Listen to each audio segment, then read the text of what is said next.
Olá, bem-vindos a mais uma análise aprofundada aqui no nosso espaço. Hoje o tema é super interessante, a entrevista como ferramenta para coleta de dados. E olha, a gente mergulhou em várias fontes, viu?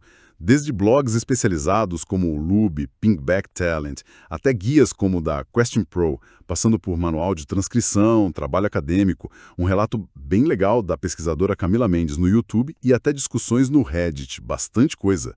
A nossa missão aqui é desvendar mesmo como fazer uma boa entrevista, daquelas que rendem dados de verdade, seja para um TCC, pesquisa, inteligência de negócios ou até para criar conteúdo, né? Então, bora lá desempacotar isso. Para começar, o que exatamente define essa entrevista para coleta de dados? Porque não é uma entrevista de emprego, né? Aquela tensão toda. O foco é outro, é mais entender a opinião da pessoa sobre algo sem julgar, certo? Tu sabe? Para buscar informações que não estão ali nos documentos, para aprofundar em temas mais complexos, ou para sacar mesmo os sentimentos, as percepções das pessoas. É muito usado em ciências sociais, marketing e, claro, super comum em TCCs, artigos científicos. Essencial para entender o porquê. Interessante. E as fontes falam de vários tipos, né? Estruturada, não estruturada, semi-estruturada, e mencionam também a focalizada e por pautas. Na prática, sim, como essa escolha de tipo afeta o que a gente consegue descobrir? Muda muito? Muda bastante, sim. Olha, a estruturada, que tem aquele roteiro fixo igualzinho para todo mundo, é ótima para comparar respostas, sabe? Para fazer uma análise mais quantitativa depois, tipo pesquisa eleitoral. Já a não estruturada, ou informal, é bem mais solta. Quase uma conversa mesmo. Ideal para explorar um tema novo, sem muitas amarras. Mas aí exige mais do entrevistador e, nossa, a gravação tem que ser perfeita, porque você depende muito do que foi dito ali na hora. Faz sentido. E a semi-estruturada?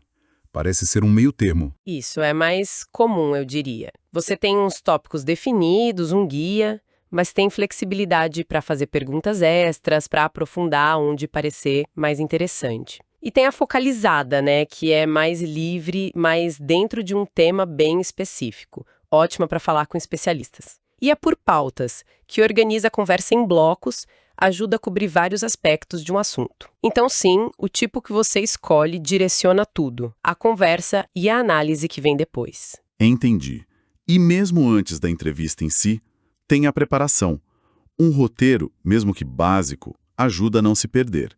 Mas outra coisa que pareceu chave nas fontes foi definir quem entrevistar. A tal da amostra. É fundamental isso aí. A amostra é que vai dizer o quanto você pode confiar e generalizar seus achados, entende? Tem a probabilística, que é tipo um sorteio, todo mundo da população tem chance igual de participar. Essa permite generalizar os resultados, e tem a não probabilística, que é mais por conveniência, ou bola de neve, quando você pede indicações, ou criteriosa, buscando perfis bem específicos. Essa não foca tanto em generalizar, mas em entender aquele grupo particular. Certo.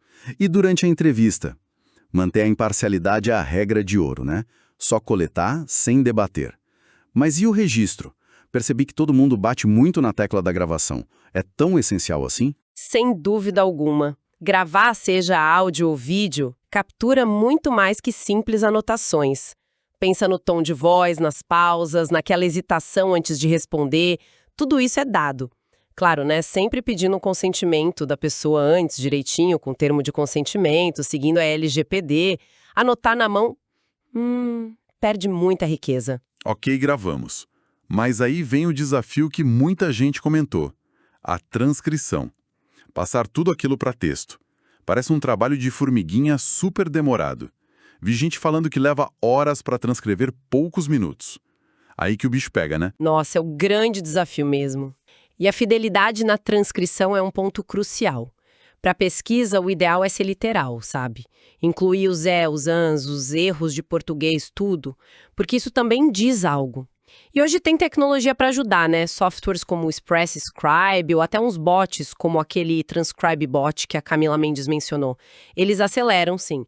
Mas olha, a revisão humana continua indispensável para corrigir erros da máquina, para identificar quem está falando, especialmente se o áudio não está perfeito, o que é comum em videochamada. Boa dica essa de cortar áudios longos em pedaços menores para facilitar que apareceu em uma das fontes. Beleza, superamos a transcrição. Temos um monte de texto na mão, e agora? Como isso vira análise de verdade? Então, lembra que a gente falou dos tipos de entrevista lá no começo? Aqui que isso faz diferença de novo. Se for estruturada, com perguntas fechadas, geralmente vai para uma análise mais quantitativa. Contar quantas vezes cada resposta apareceu, por exemplo. Mas o ouro das entrevistas semi e não estruturadas está na análise qualitativa.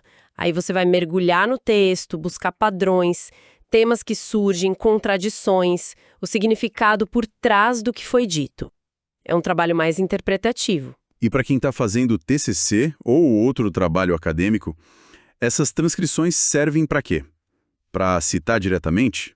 Isso mesmo. As falas dos entrevistados viram as evidências que sustentam a sua análise e seus argumentos. Você usa trechos, citações diretas, seguindo as normas tipo ABNT, e é comum colocar a transcrição inteira lá no final do trabalho, nos apêndices, para mostrar a base da sua análise, da transparência. Entendi. Então, resumindo a ópera, a entrevista é potente, te dá profundidade, contato direto, mas exige um planejamento cuidadoso, muito tempo, habilidade para conduzir e depois um esforço considerável para transcrever e analisar tudo. Não é moleza. Exato. É uma ferramenta poderosa, mas não é uma varinha mágica. E isso me leva a uma última reflexão, sabe? Qual seria? Com essas ferramentas de transcrição automática ficando cada vez melhores, mais rápidas, será que a gente não corre o risco de focar demais no texto final e perder um pouco da riqueza da fala original? Aquela entonação, a emoção na voz, o que não foi dito, mas ficou no ar. Será que a análise só do texto captura tudo isso? Fica a pergunta, né? O que a gente realmente preserva quando transforma a fala em escrita?